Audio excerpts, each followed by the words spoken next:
पहलगाम में पाकिस्तानी आतंकियों के कायराना हमले के बाद पूरा पाकिस्तान इस वक्त डरा और सहमा हुआ है।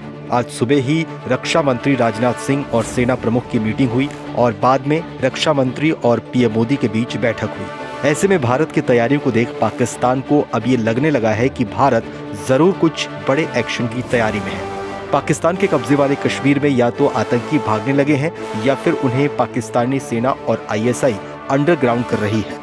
पाकिस्तान के कब्जे वाले कश्मीर में आतंकियों को लॉन्च पैड से निकालकर आर्मी शेल्टर्स में शिफ्ट किया जा रहा है। पाकिस्तान की सेना ने आतंकियों से कहा है कि वो या तो आर्मी शेल्टर्स या फिर बंकरों में चले जाएं। पीओके स्थित सभी लॉन्च पैड्स को खाली करने को कहा गया है। सुरक्षा एजेंसियों के सूत्रों ने बताया है कि पीओके में स्थित लॉन्च पैड से गाइड के जरिए आतंकी जम्मू कश्मीर की सीमा में दाखिल होते थे। आपको बताएं तो हाल फिलहाल में भारतीय सुरक्षा एजेंसियों ने कुछ लॉन्च पैड्स की पहचान की थी, जिसमें से इन लॉन्च पैड्स से आतंकियों को शिफ्ट किया जा रहा है। सूत्रों ने बताया है कि केल, सार्डी, दुधनियाल, अथमुक, जूरा, लीपा जैसे इलाकों में कई सारे लॉन्च पैड्स हैं जहां हमेशा आतंकी मौजूद होते हैं। सीमा पर तनाव के बीच कश्मीर में एलओसी के पास रहने वाले लोग भी अपनी सुरक्षा के इंतजाम करने लगे हैं। पाकिस्तान में भारत से सटी सीमा इलाके में अफरा तफरी का माहौल है। आम लोग सीमा से हटकर सुरक्षित जगहों पर जा रहे हैं, तो वहीं अब इन इलाकों में सेना की मूवमेंट भी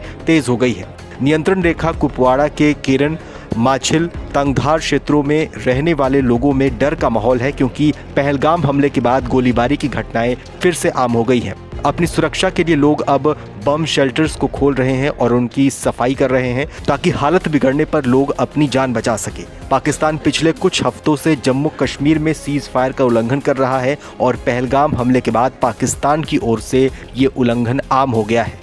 अप्रैल 2025 तक दर्ज की गई घटनाओं को एलओसी के साथ जम्मू कश्मीर में कई क्षेत्रों में पाकिस्तान द्वारा उकसावे के रूप में देखा जा रहा है। भारतीय सेना ने प्रत्येक घटना का तेजी से और प्रभावी ढंग से जवाब दिया है। नागरिकों पर इसका कम से कम प्रभाव हुआ है।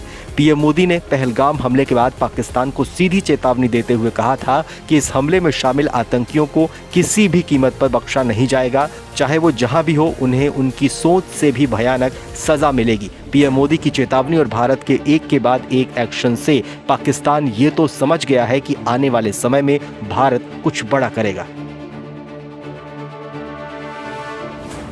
जैसे कि मैं सो रहा हूँ तो पिताजी को जगाना है मुझे, तो वो डायरेक्ट उठाने के बजाय, और हिंसा की परंपरा मेरे यहाँ नहीं थी सौभाग्य से, तो वो क्या करते थे कि उस कमरे में आ जाएंगे या बाहर से गुजरेंगे और चौपाई बोलेंगे, प्रात काल उठ के रघुनाथा मात पिता गुरु नावई माता। कभी कभी मैं गुस्से में उठ करके अरे पापा, तो चरण स्पर्श किया और सो गया। मैंने कहा अब मत उठाना।